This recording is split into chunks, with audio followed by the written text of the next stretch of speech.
As you were introducing me, what I was thinking was, after 20 years, I'm sort of beginning to work out what it is I'm supposed to be doing and getting used to being the director of Changing Attitude. But it has never, from when it was founded 20 years ago, stopped evolving and changing. And something inside me has never stopped kind of moving and thinking and processing and working out what needs doing, where do we go next, what's going on in the church, poking away into corners and thinking how I can be naughty or how I can take myself to places that might be effective in the terms of achieving change, which Changing Attitude set out to do. And we certainly haven't resolved stuff by any means. In many ways it's worse now than it was 20 years ago. It's certainly worse than it was 30 or 40 years ago, as I experience it. I'm a Southwark boy, and I was born in 1945. So my formative years, my late teen years and my 20s, were all in the context of Mervyn Stockwood being the Bishop of Southwark, known pretty well around the diocese to be gay, of South Bank religion, honest to God. John Robinson was Bishop of Woolwich, and Mervyn made a whole series of appointments, really courageous appointments, of people like Peter Selby and Keith Sutton, varied people of great ability and confidence, who brought to the diocese real energy and vision, and it was a very exciting place to be. Now, I thought that's what the whole Church of England was like. I'm still discovering in a way that it isn't now and wasn't then, and that Southwark, South Bank religion clearly was happening elsewhere. But Southwark really was a kind of a powerhouse of risk-taking and exploration and adventure and creative theology and daring to say in many ways some of the things that other people wouldn't dare say.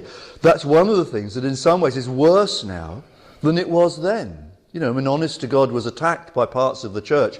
I suspect if a book like that was published today by a bishop, it would be even more roundly attacked by the Conservatives on both wings of the church. So this is part of what I'm still trying to get my head around. What have we achieved? Where are we now? What has changed? What needs to be changed? And this is a naughty smile. I'm still pretty clear about what needs to be changed. And where we should go next. And in a way, I don't really want to retire at the end of July, and I'm not quite sure what it is I will retire from and what I'm going to be taking forward. Okay, so what have we achieved? The Labour government, and drat them, the Conservative government, have both achieved quite a lot on our behalf in terms of civil partnerships, first of all, and an absolute transformation of the status of LGBTI people legally in this country, and now with marriage equality. And the Labour government was 1997, and I brought somebody to this country from Ghana as a partner that year, and he couldn't have stayed in this country had the Labour government not immediately set around changing immigration rules for gay couples, and he was able legally to secure residency as my partner in this country before civil partnerships or equal marriage were even thought of. So the Labour government began an immediate transformation of our status. It's more difficult when it comes to thinking about what has been achieved in the church. Well, we're much more visible. We are much more clearly a presence that has to be dealt with, negotiated with, thought about, but we are also a presence around which there is far more conflict and insecurity, for example in the House of Bishops, at Lambeth Palace, at Bishopsthorpe, far more anxiety on the part of bishops and reluctance to commit themselves and to do the right thing, even if in the heart of their being, as with David in Manchester and others, they know absolutely where they stand and what they want the church to be doing for LGBTI people. And I don't understand where the adulthood and maturity and courage of bishops has gone, because I witnessed far more of it 20 or 30 years ago than I'm witnessing now. And to know, as was revealed in the Church Times earlier this year, that at the House of Bishops meeting last year, when they considered the document about equal marriage, actually 22 bishops voted in favour of it, 1 voted against, David Manchester, and 23 either abstained or weren't there. So the majority did not approve of that statement about equal marriage. Why didn't they speak up? Why didn't more of them vote against it? I really don't understand, and I know a lot of them pretty well. And we still haven't got a single gay or bisexual or married gay or whatever bishop who has been able to come out and reveal themselves. And that to me is just extraordinary. When in the rest of society, mostly, it just isn't an issue now, is it, for people? It's a huge problem for the church, isn't it, in the eyes of the rest of society.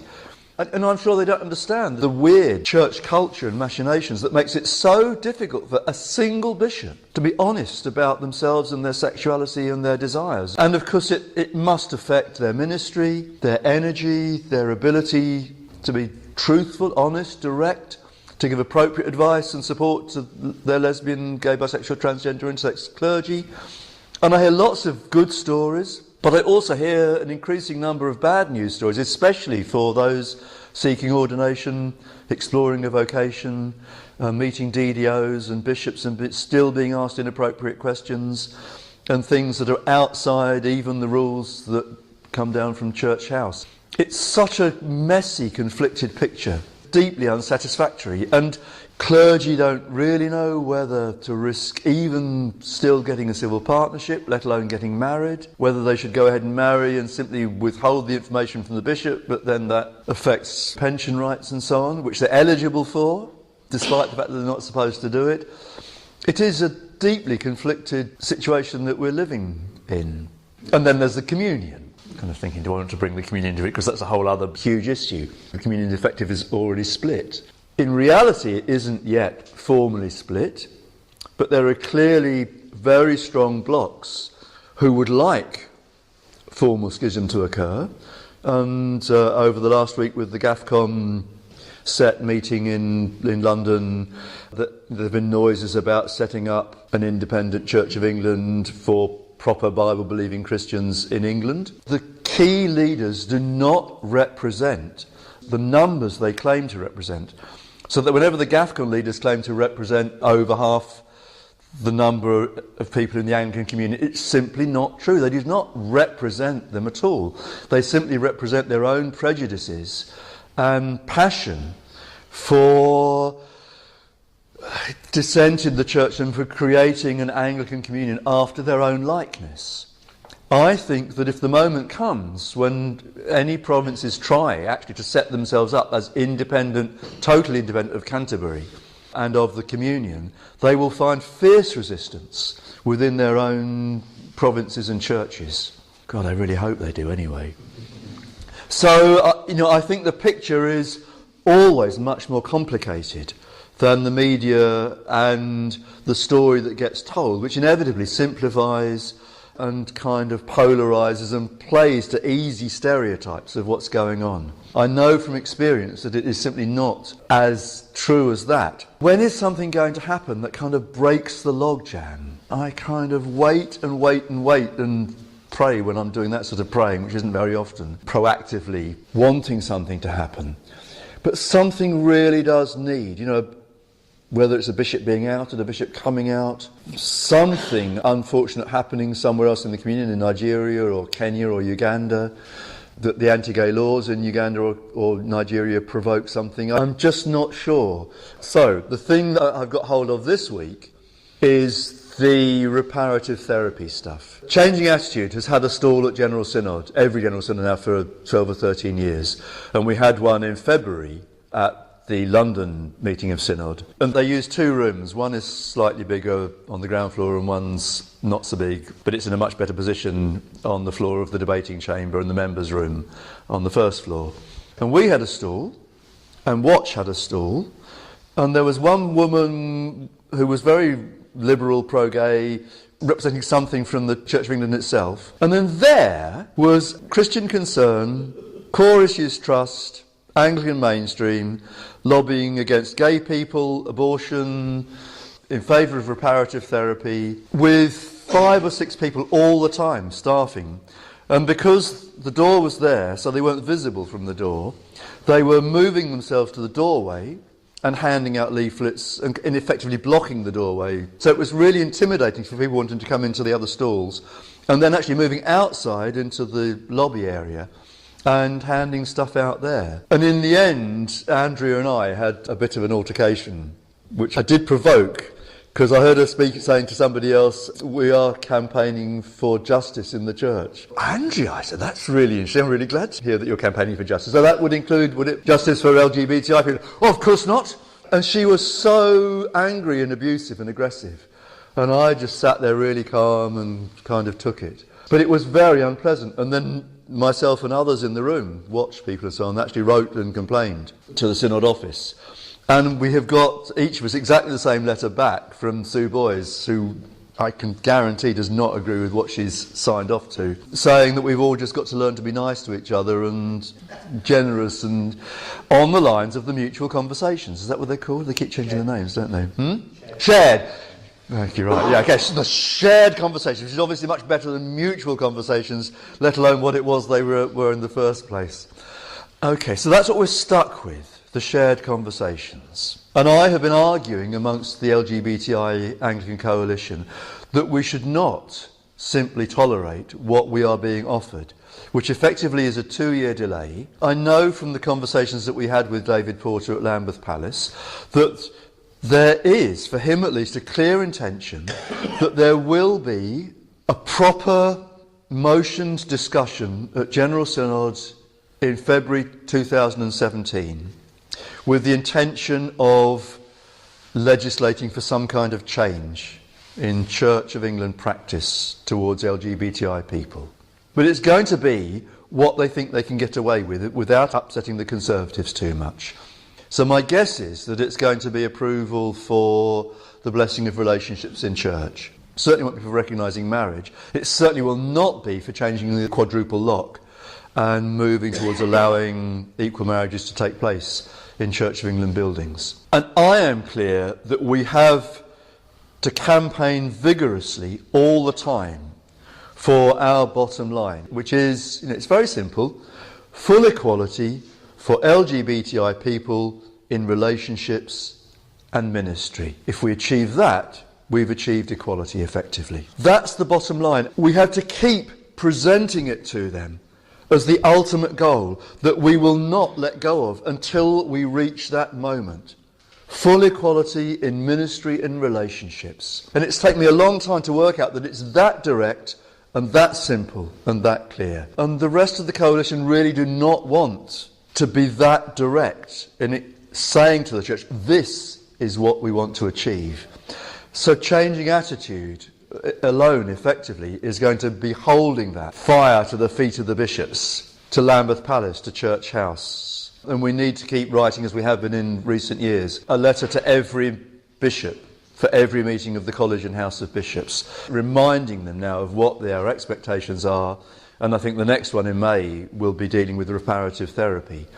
And somehow, I want to say to the church, and I haven't yet worked out how to do this, you cannot approve or allow or tolerate or justify groups in the Church of England that advocate and practice reparative therapy. All the major psychotherapeutic organisations, professional bodies, have condemned it and do not recognise it as legitimate therapy. Why is it so difficult for bishops to get their head around the fact that they are tolerating something which all the major professional bodies have identified as deeply damaging? And they don't understand that. Who do we take it to? How do we present it with clarity that professionally this is intolerable? For me, before I retire, that's the next target. To be saying clearly to the Church of England. But that's the trouble. How do you get hold of this entity? It has to be to the College of Bishops, the House of Bishops, to senior staff at Church House, to Lambeth Palace and Bishopsthorpe, because no single body is responsible for it. And General Synod, and they're not somehow directly responsible for it. So it's always very difficult to pin down who do you target, who you can make responsible for the current policy of the Church of England and responsible for achieving change. It is very, very difficult. When Changing Attitude was formulated as a limited company and a charity, which was 3 or 4 years after it was first founded, it was in the middle of the conflicts with LGCM, of now blessed, thank goodness, memory. Things are a whole lot better now, but back then it was after the Lambeth Conference in 98, so 98, 99, 2000, it was really difficult. And I was clear that even though LGCM was a mass membership organisation, it actually made it easier to manipulate the structures and for people to abuse positions of power within the organisation than not. So that Changing Attitude was set up so that the trustees are the only members of Changing Attitude. But the trustees initially were very carefully selected and have continued to be selected to maintain the ethos and ideals and values of Changing Attitude, and I think have done it really successfully. So that it has always been an open, transparent, and has tried to involve the supporters as directly as possible. And witness the Facebook group, which really is an amazing. It keeps me bloody busy each day, I can tell you. It's just mapping what's going on. But it is fantastic that the kind of conversation that happens there is going on with between 2,200 people. Not all of them are contributing, but I think the majority of them are actually following and reading what is going on and teasing stuff out, so that people do have a real voice in Changing Attitude that does affect the trustees and the decisions that we come to, and really does feed into our understanding of what is going on and how people are reacting. And all of us are learning a lot from it.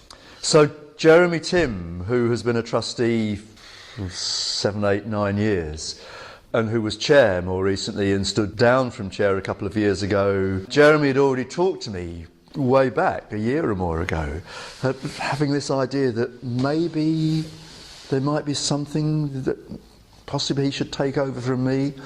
And it then became very clear that he was absolutely the right person to take over.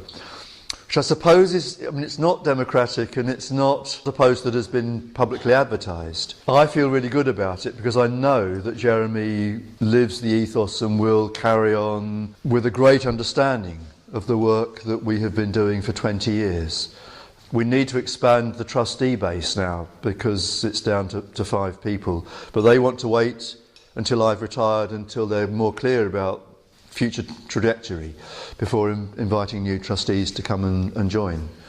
We've always tried to maintain a broad representative base amongst the trustees of age, gender, sexuality, lesbian, gay, bisexual, transgender. We've never formally had an intersex trustee, but we've always had representatives of the other 4 categories, and straight people always as well. The trustees began having a once-a-year residential meeting from a late Friday afternoon to after church on Sunday. Gosh, it must be 8 or 9 years ago now, which gave initially more space for Changing Attitude business. But we then started using the meetings to have on the Friday evening the business stuff and get it dealt with. And then all the way through Saturday evening and Sunday morning, an extended evolving conversation about our vision, and in particular our spirituality, our images of God, our theology. I don't think any of us were quite sure what each of us really believed. You here have a very open, fluid, generous awareness of your experience of God, which doesn't necessarily need to be codified or dogmatized or anything. Yeah, you just trust mutual faith experience, and that's what has been evolving for the Changing Attitude trustees and me as well. So that we now have a clear, you know what I mean when I kind of hesitate over using the word clear, but a strong, positive sense of the kind of God we experience and put our faith in, if you need to use the word God, because that can be quite problematic in itself. And for us, God is infinite, unconditional, intimate love. It's very simple and it's very Pauline and it's absolutely Christ-like. And if God isn't like that, then we might as well all pack up our bags and go home, to be honest. Because the alternatives are unhealthy and often corrupting of people's selfhood and identity, undermining of confidence. Whatever our faith is like, whatever God is like, it has to be moving towards something which is evolutionary, creative, enhancing of a person's identity and integrity and individuality, of their gender, their sexuality. It doesn't change the fact that we are going to be an incredibly varied group of people. But the fundamentals of Christianity, for me at least, have to be faith in a God who is infinitely present in my being and in whose creative world I am immersed. Infinitely unconditional in the love that we are blessed with and live with. And the test of faith is that. That is something very difficult to work your way into believing, especially if your childhood has been deeply damaged or whatever your life conditions have been. They've often worked against being able to develop that core experience of the sheer beauty and givenness and goodness of our lives and of the world that we live in. For me, moving on, the book which I have been attempting to write for about 7 years and have now really kind of got my teeth into, is trying to talk about that as much as it is about changing attitude in itself and equality for LGBTI people in the church. Because I think the vision of God and whether or not the church is living with a healthy, generous, creative awareness of God is fundamental ultimately to unravelling its problems with gender and sexuality. Because all those who have difficulty with our sexuality and gender are people who have a less than rich, full picture of God.